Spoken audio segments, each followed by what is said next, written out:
Stoli Vodka is one of the world's most awarded premium vodkas. With a commitment to uncompromising quality since 1938, Stoli controls every aspect of its vodka making, from planting, harvesting the finest ingredients, to distilling and bottling. This process has been followed for decades to guarantee the consistency and quality and signature ultra-smooth taste in each iconic bottle produced. Isn't it time you picked up Stoli Vodka for a try? For those who know their vodka well, and themselves even better, Stoli, the vodka. Check out Stoli as the official vodka in Sports Illustrated swimsuit issue. Enjoy responsibly. 40% alcohol by volume. Imported by Stoli Group USA, LLC, New York, New York. Attention shoppers, clean up on aisle 14. Clean up on aisle 14. Someone dropped a jar of pickles. Pickles. Kosher pickles. Beatboxing at a big box store. Surprising. What's not surprising? How much you could save by switching to Geico. A red minivan has the lights on in the parking lot. Geico. 15 minutes could save you 15% or more. Geico. It's Golic and Wingo on ESPN Radio and ESPN2. I'm Jason Fitz in for Trey. That was you fiddling, too. That was. So we know, Jason Fitz, again, for years, toured with the band Perry, the fiddle player. He brought out the fiddle yesterday. We let him listen to the horns, the trombone, play the Golic and Wingo opening music, and he matched it just like that. And so now we're playing that as the open a bit. I think, I got a little recording rig at my apartment that lets me stack string sections. That's a lot of people will send me a song and they want an orchestra on it. So I'll stack an orchestra and put it on it. I think I'm going to have to build a really sad version of the Golic and Wingo theme. Yeah. So that when you guys, if Mike says something you don't like, you can trigger the sad Golic and Wingo theme. I mean, what you just explained you have in your apartment, you might as well have Mike talking about Stimpy's cat. I have no clue. Always comes back to Stimpy's cat. Yeah. Golic and Wingo presented by Progressive Insurance. All phone guests on the Shell Pennzoil Performance Line. Obviously, yesterday was a big day in sports as we continue to look at the mega deal for Jimmy Garoppolo and all of the dealings from the trade deadline. But there's a bunch going on today, so we want to get you caught up with some of what's trending. While you were sleeping, by the way, the Olympics started. While you were sleeping, brought to you by Tempur-Pedic, ranked highest in customer satisfaction with mattresses by J.D. Power. Tempur-Pedic sleep is power. And the world turns its eyes to the Pyeongchang Olympic Stadium this evening. Temperatures could hover around minus 10 degrees Celsius. We learned earlier that is 14 Fahrenheit, including wind chill in what could be the coldest Winter Games opening ceremony in decades. Not one of us could figure out what minus 10 Celsius was. No. Not one of us. 14, and we said that's balmy compared to what we were just at in Minneapolis for the Super Bowl. But listen, we had Michael Eaves on. He's out in, hit it again if you'd like. Pyeongchang. He's out in Pyeongchang, and he was there while the opening ceremony was going on. We'll see it all tonight, but it's already happened, and that's what happens when you're 14-hour time difference to where the Olympics are. But I watched some curling last night. Was it Becca, I think, and Matt Hamilton, the brother-sister team from Wisconsin in mixed doubles in the curling. They lost to Switzerland last night. Tough match, winning going into the eighth end, ended up losing it. I was a little bummed at that. They had some, sister-brother, some tension there going on during the match and then after in the interview. But I love that. And then I know you dig the figure skating. I turned that on. My God. Everybody felt like they had to fall. What was going on? And how does that moment you work your whole life to get to the Olympics. I feel so horrible for them. You train and you train and you train. And okay, if you play a bad note in a concert, you got a lot more notes to go. Right. Everybody, you can hopefully get it back. If you screw something up on radio, you're on for hours, you got it back. You spend your whole life getting to the point that you get this little short routine. When you fall, I want to commend them for the way they act as competitors after they fall. Because there's just a piece of me, if I fell on the first turn, I just rip off my skates and angrily, footy off the ice. I don't know. That quad's coming, you gotta hit it. You gotta hit that triple Lutz, whatever you gotta go, the sow cow, or am I naming all these things correctly? You're doing a very good job. Am I doing all right on these things? Is it a sow cow? Is that what it's called? Riveting analysis of I like the triple sow cow. The triple, there you go. Nice. So here's my question for you as a man that appreciates his rest, right? Are you going to watch it live or are you going to watch it on delay? I'll watch it. I don't even know when I'm watching it at home. I don't even know if it's live or not. I have no clue. I honestly don't. I can't. I mean, if I sat there and thought about it and thought, well, okay, this is obviously taped because it's 3 a.m. there or whatever. I just get on my Xfinity, I hit the blue button, and I say Olympic schedule. Okay, and everything pops up there, and I go to exactly what I want, whether it's tape delayed, whether it's live, don't care, just watching it. So you're telling me that you have no idea? No clue. This is zero. We're going to put old games up here sometime and just see. It could be the 88 Olympics. You know, I can say, wow, do you believe that just happened? Oh yeah, it comes up on the screen. I'm just hitting it. It's great. Tells you all the things that are going on, the schedule, and I know that's why I said 88. It was the last time it was in Seoul, Korea, right? So I was hoping everybody would get that reference. I didn't know Stanzik. I'd have to explain it to you, though we did have to explain Stimpy's cat to him. I do. The alarming part about this is we as Americans are frustrated every time it's on the other side of the world because we're like, we have to watch it. The rest of the world deals with that all the time. Exactly right. And you don't hear them complain. It does not affect me. I'm just watching it. I am watching it, mostly taped, obviously, but I just love it. And I watch all the events. I'm going to find a way to sneak in and fill your DVR with old ones. You're going to be sitting there and you're like, wait, I didn't know that Michael Jordan played basketball in the Winter Olympics. I had no idea. Why isn't this in HD? What's going on? Oh, man. I can't get enough of the Winter Olympics, and you've even made me a curling fan. I'm not proud of that. So in the NBA, Blake Griffin and the Detroit Pistons will face the LA Clippers tonight, 7 p.m. Eastern on ESPN and the ESPN app. Just 11 days after the blockbuster trade between the two teams. I cannot wait because the NBA, the best part about the NBA is the side drama, petty wars as they call it. Like, I'm infatuated with this. Yeah, I mean, do you think this one has that? I mean, Blake didn't ask to get traded. You know, it's different. It was different like the Kyrie. Kyrie wanted out of Cleveland. So when Cleveland then plays Boston, it's like, ooh, okay, this guy wanted out. Blake didn't want out. I mean, he didn't beg to be traded. He got traded. So I don't really know if there's going to be that animosity that we saw that you would think would be with a guy that wanted out. Like Paul George. He said, hey, I ain't signing here, gang, so you might as well get rid of me. So, you know, that's why you get booed a little bit when you go back there for the first time. I just don't, and now this one isn't in LA, this one's in Detroit.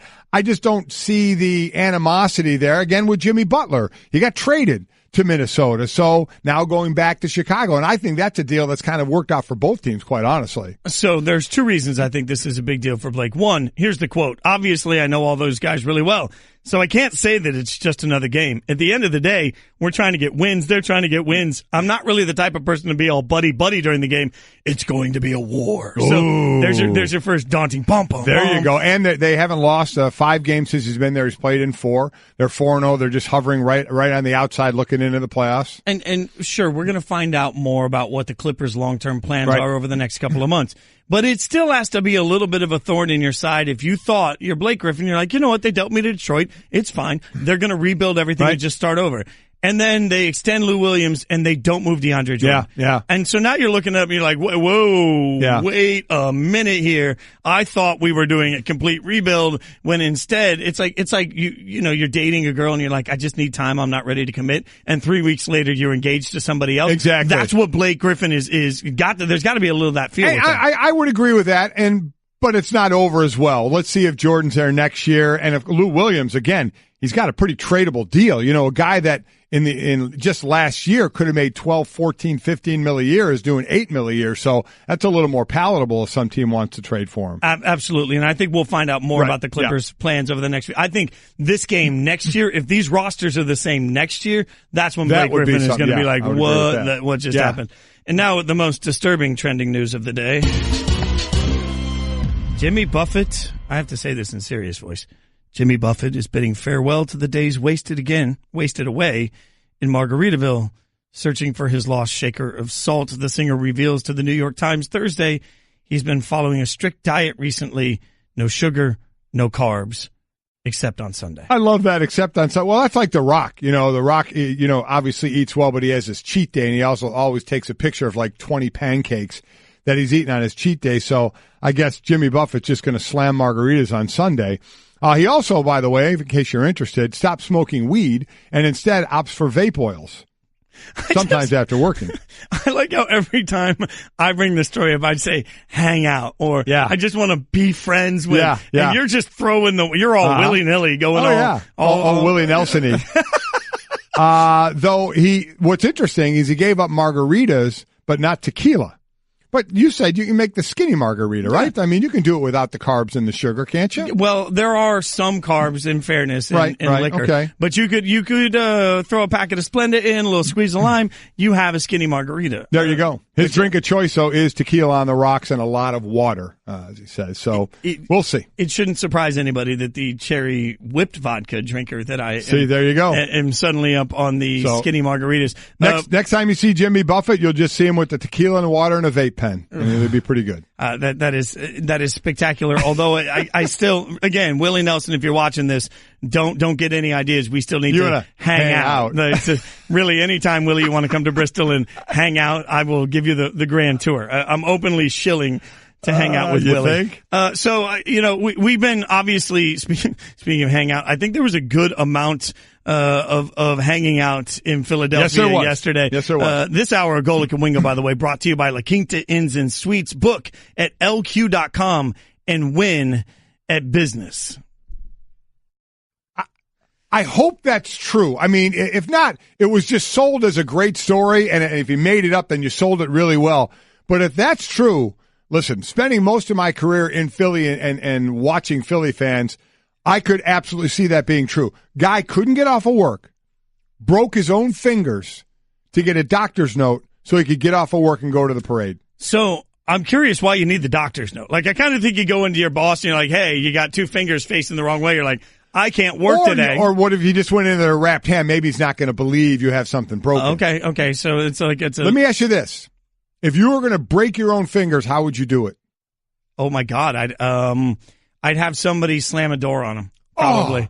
I'd have somebody slam a door on him. But let me tell you one thing that would have to 100% happen. Yeah. I would have to hang out with Willie first. Yeah. I mean, Willie and I would have to hang out. A lot of hanging out first, and then I'm ready. X amount of numbness going on until that point. Why do I feel like your son, by the way, would really volunteer for that job? 100%. He'd be in. He'd break your fingers, no problem. Yeah, without question. He'd be no, I don't think I could do it. I don't think. You'd have to be in an altered state. I mean, to break your own fingers, that's unbelievable. I don't as much as my love and passion of my beloved Oakland Raiders is there. Right. If somebody came to me and said, I have a Super Bowl ticket for you to go see the Raiders, but you got to break your own fingers to do it. I don't think I could.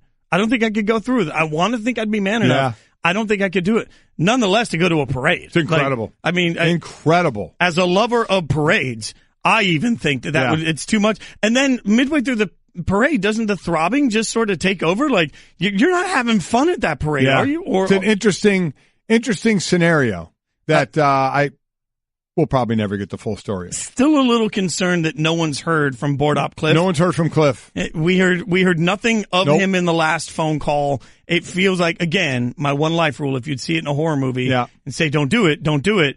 I feel like we're on the other side of this. Like, we haven't heard from Cliff. We have no idea. He did it. Yeah, he did it. Things got weird. Is he supposed to be back tomorrow, Stanzik? Tomorrow's Saturday. He's off Saturday, so are you. He'll be back Monday.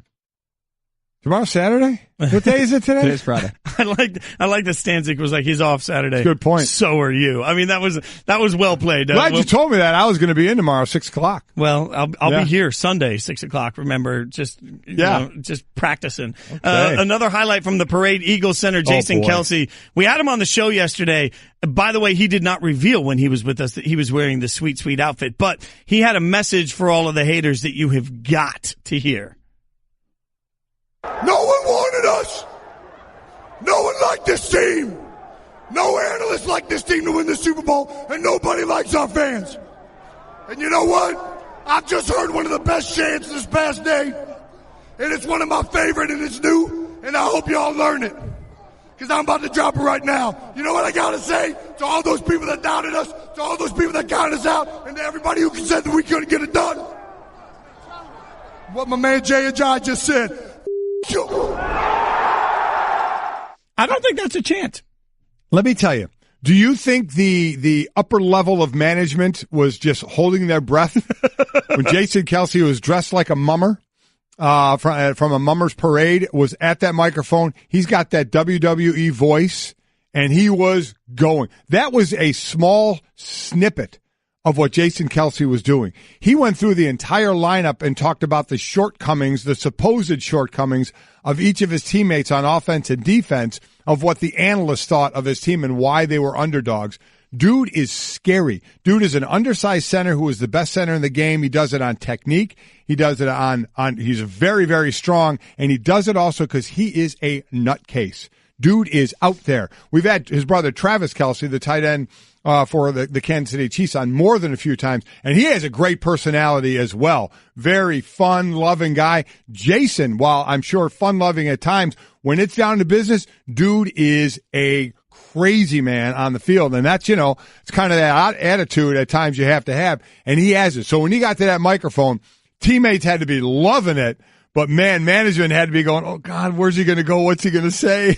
You can't tell me he didn't just get paid, too, because the WWE looked at that and thought, hey, wow, whenever you're done, you want to come over here? That voice was fantastic. Oh, yeah. I mean, he's got the full 80s Yeah. wrestler thing going, and the improv there was nice. I mean, he handled it. Yeah, he did it well. Now, you flippantly just went over the fact that he was dressed like a mummer. Yeah. I thought he was dressed like a Philadelphia Eagle-inspired Aladdin. You thought Aladdin? Like the little... My son Mike thought he said demonic leprechaun. Yeah. Now I knew what he was. I spent most of my career there, and when I was there, Mike was only a couple of years old, so he didn't know who the Mummers were when I was playing in Philly. I knew who they were. I knew what it was, but I could understand people that aren't from there, don't know the history of it, would not know. Now you mentioned the Mummers earlier. There's a band in Nashville called the Mummies.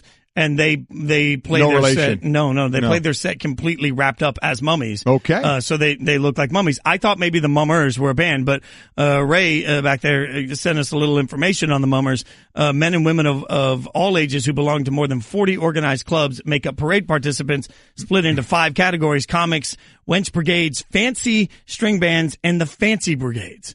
Why would you want to be in the fancies or the wench brigades when you can be in a fancy brigade? I'd like to be in the comics. Oh, I can see that.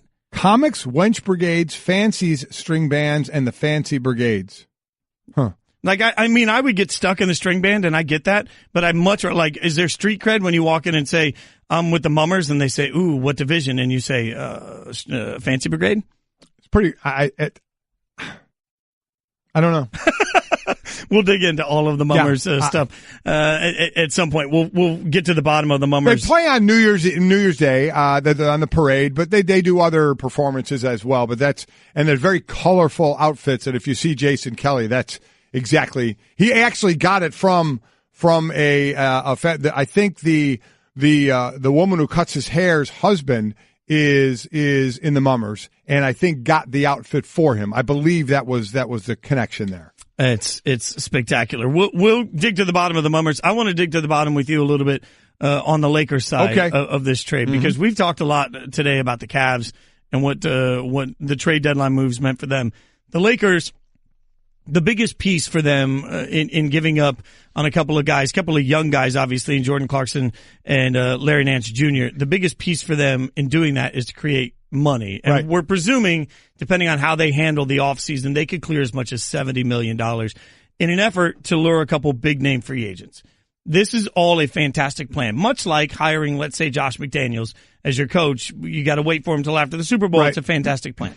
My mind always looks to the what if on the other side, though.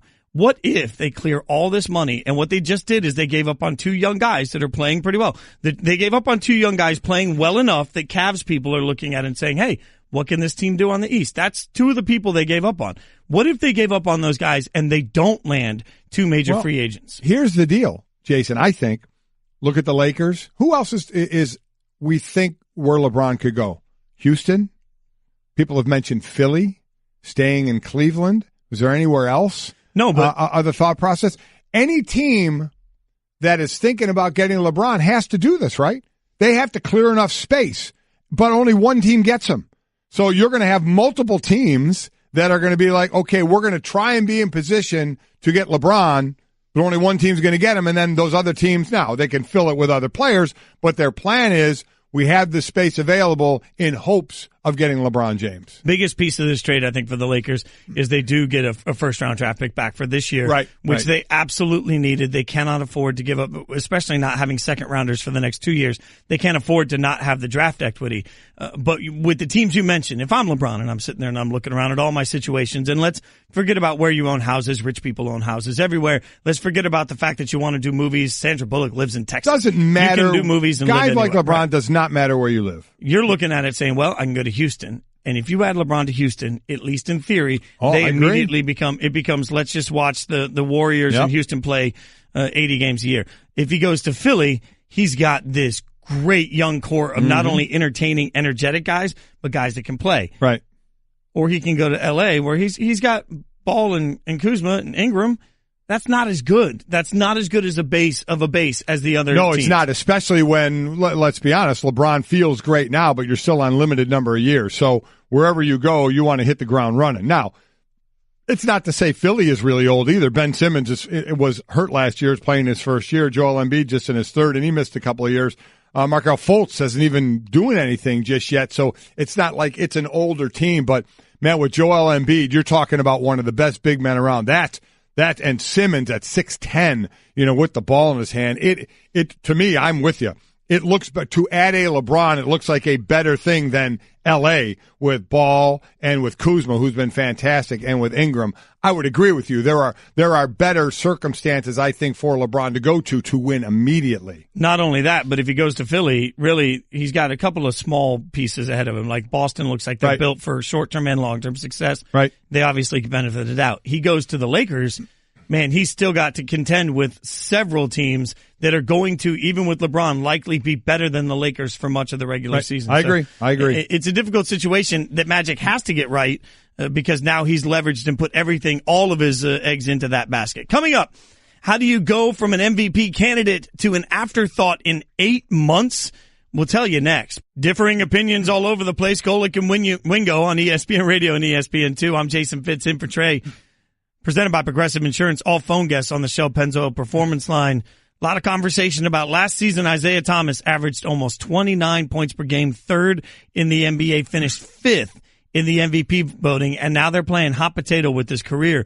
Nobody wants to hang on to him. Before we get into what it means for the Cavs, I think there's a real-life element here that doesn't get discussed enough during trades, Mike, of what it's like to come in one day and basically know, hey, your whole world's been turned upside down, and the place that you were no longer values you enough to keep you. And there is no way, no matter how confident you are as an actor, as a musician, as an athlete, no matter how confident you are in your life, to come in one day and realize in this situation, very plainly, Cleveland said, we don't feel like dealing with you anymore. That has got to be a staggering, personal, reflective moment that is difficult to deal with. And completely agree. And in baseball and basketball, you see it more than in my sport of football, of the trades.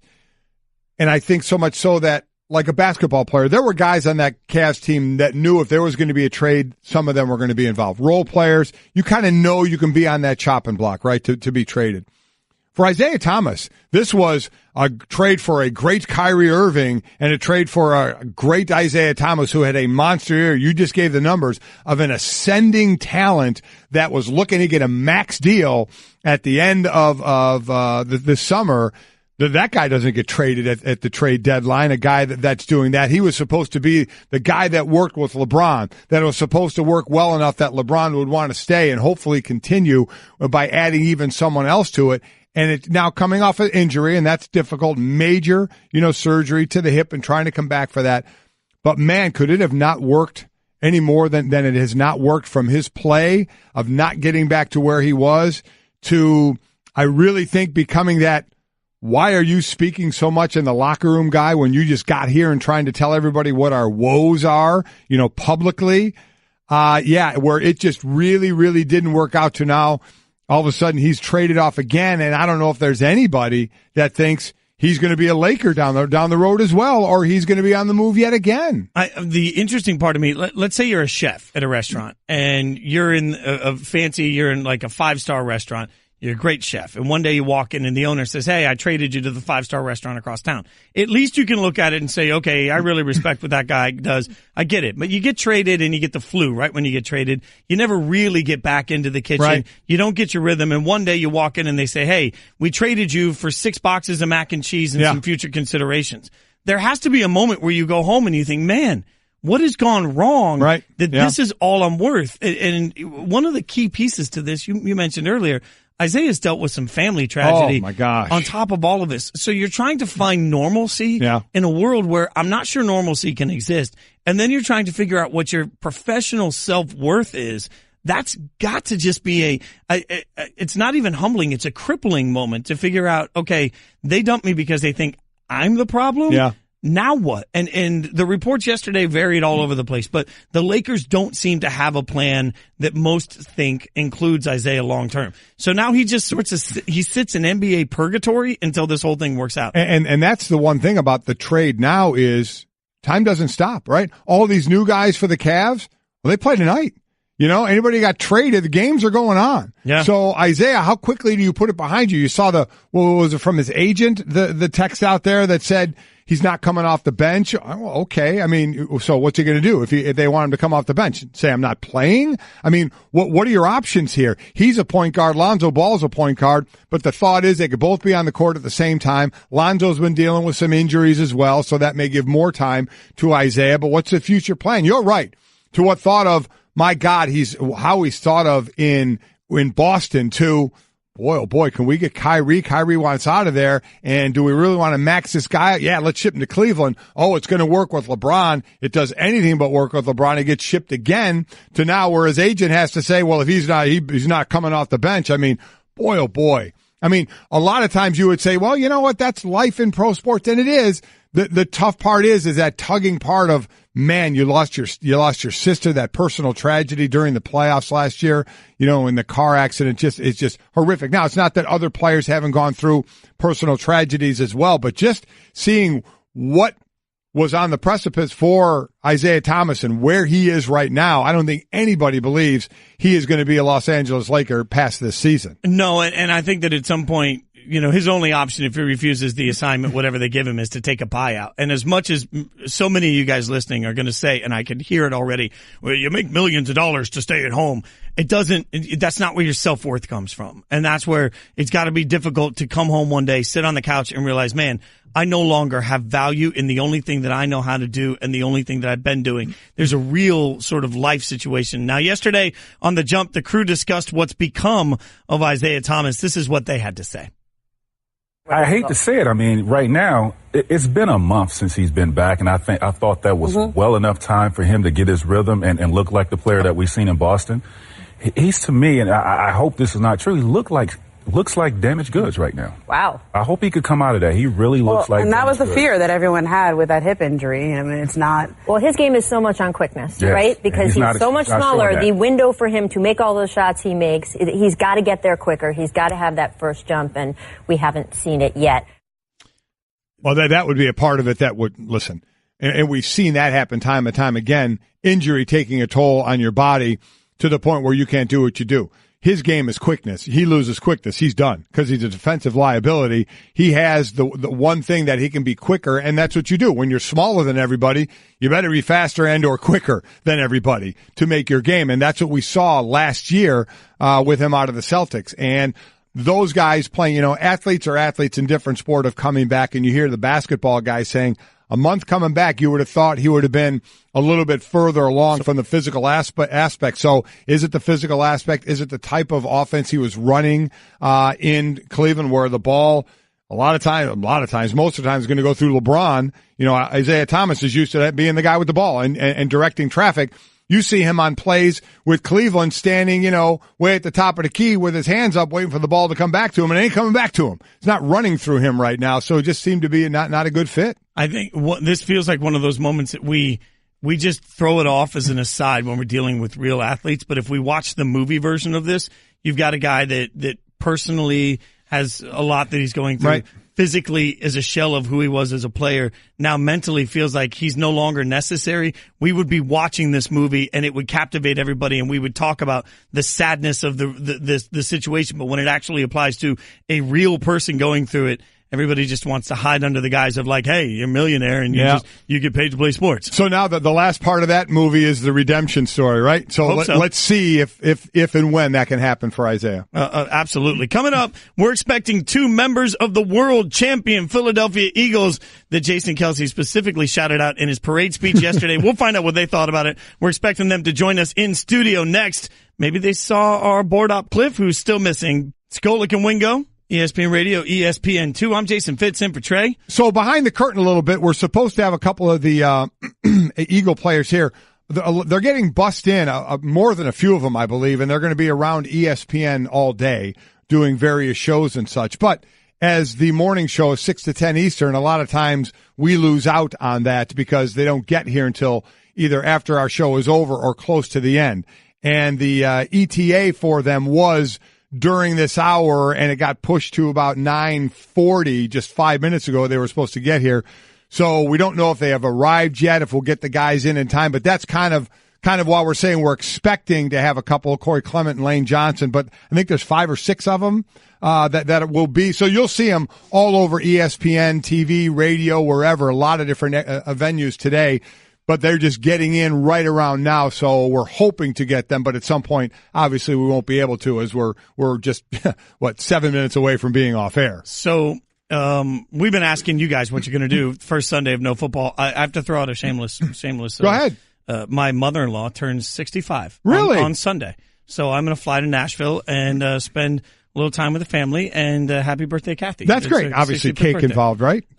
If there's no cake, I'm not coming. Well, there you go. There you go. That's why you get along with the Golick family. Right, I mean, so understand that. Like there are 2. If you're going to have like a birthday in general, if somebody isn't providing, and I'm sure Sonny has figured out cake, but if there's not cake and ice cream, then don't invite me. How does cake and ice cream go with cherry vodka, which is your drink of choice? It does. Yeah. Actually, I was thinking of you last night. I sat down to watch the Olympics, and I poured myself a cherry whipped vodka. Yeah, a little whipped cream on it. Well, no, it's in the flavor of the vodka. Oh, okay. I'm sorry. Cherry whipped vodka. When I hear whipped, I just think whipped cream's on it. And I did that in Diet Dr. Pepper. Let me tell you, it's like cherry whipped Dr. Pepper. Sounds like you had a night. It's delicious. Sitting alone in my Bristol apartment with some cherry whipped vodka. Where did the night go? Yeah. Oh my gosh, that is hilarious. So, what I'm going to be doing Sunday without football is I'm going to be watching the Olympics. Right. Without question, that's what I'm going to be doing. So I look forward to that. I'll be the opening ceremonies tonight's already gone on, but we'll see the tape of it tonight, and then obviously the different events are going on. And look at this. They got in time for us. Some of the Philadelphia Eagles here. A couple of guys are going to sit down with us as Super Bowl champs. We got your good timing, guys. We got about 5 minutes left in the show, but we appreciate you guys starting your trip here. Lane Johnson and Corey Clement, running back and offensive tackle for the Super Bowl champion Philadelphia Eagles. Guys just got here, right, Lane? Just got here.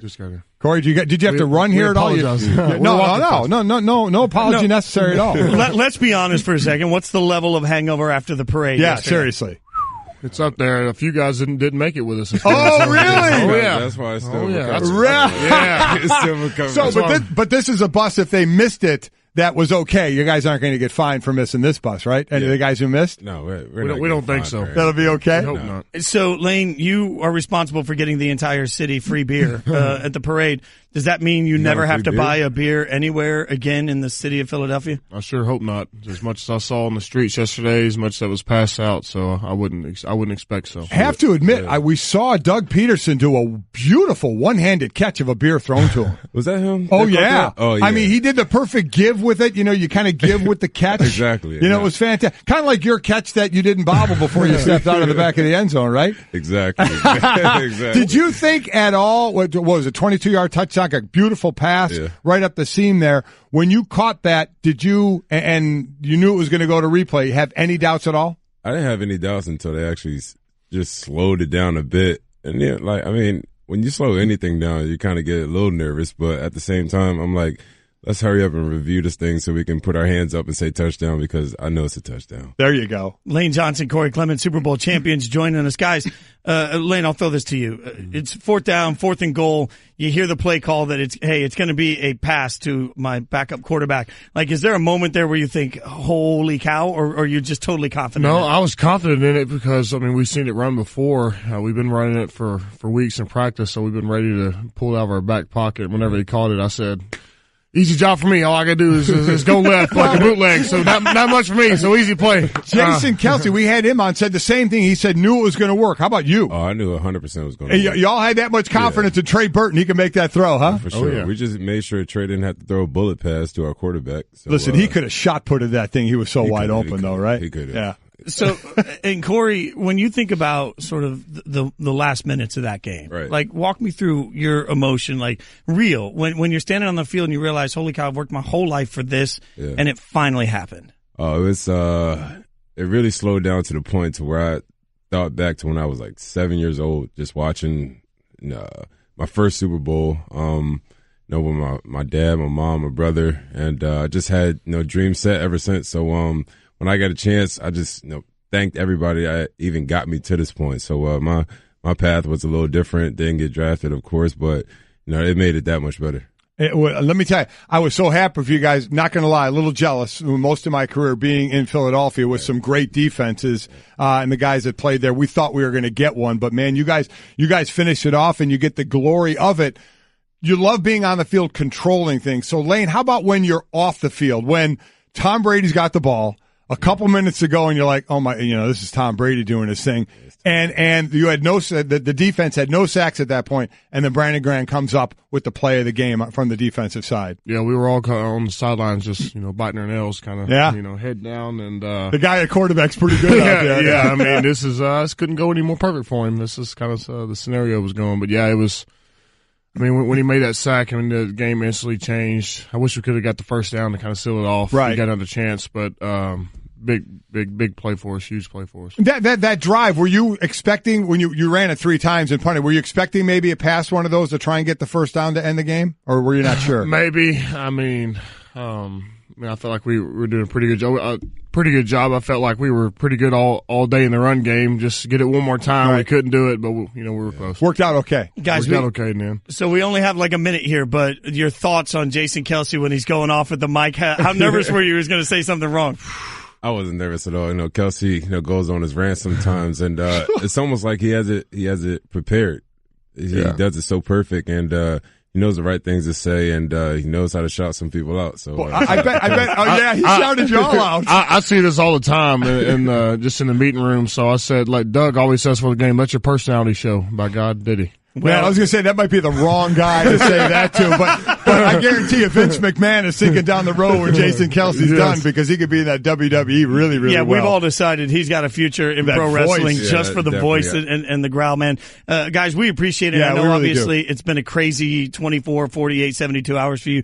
Congratulations on such an amazing accomplishment. Thanks for coming in this morning. Hope you guys get some sleep at some point. Yeah, but probably next week. Yeah. We're good. We're fine next week. Plenty of time to sleep right now. Really, congratulations, guys. Very cool thing. Awesome, and have fun in the off season. At some point, You'll get back to work. Don't worry about that now. We'll get back to work on Monday, but this is it for me this week. Thanks for hanging out. Golic and Wingo on ESPN Radio and ESPN2.